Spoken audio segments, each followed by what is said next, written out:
La qualité de service dans les transports, vous l'avez bien compris, pour nous c'est la ponctualité,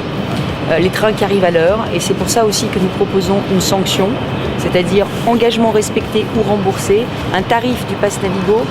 qui est une décote en fonction du taux de retard sur la ligne, c'est-à-dire par exemple RERD,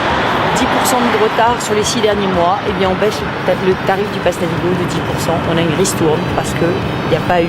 la qualité de service nécessaire sur la ligne, parce que notre objectif c'est de rendre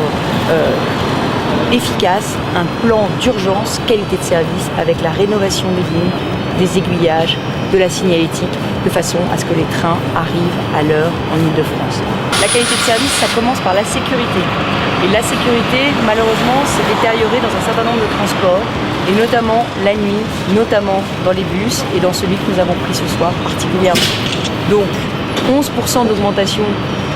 de la délinquance dans les bus en 2009, ça n'est pas acceptable. Alors nous proposons un service alerte agression par SMS qui permettrait aux témoins d'une agression, de manière très discrète, de prévenir en tapant juste la ligne de bus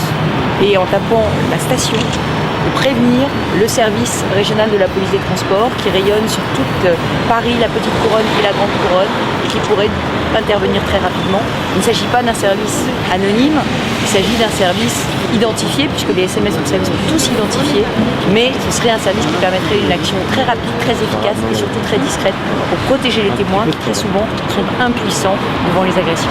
On est témoin et si on bouge pour tirer le signal d'alarme ou pour appeler un numéro d'urgence, eh bien on court le risque de se faire agresser aussi. Alors très discrètement, on sort son portable, on tape un numéro d'appel, on court ou préenregistré et puis on tape par exemple RERA, Gare de Lyon ou RERA, Val de Fontenay. Et à ce moment-là, ça arrive directement au poste de commandement intégré de la police régionale des transports qui, comme il le fait avec les caméras de vidéoprotection, renvoie tout de suite sur la patrouille la plus proche. Et ça permet de résoudre des problèmes d'agression, ça permet aux témoins d'agir et de ne pas être impuissants.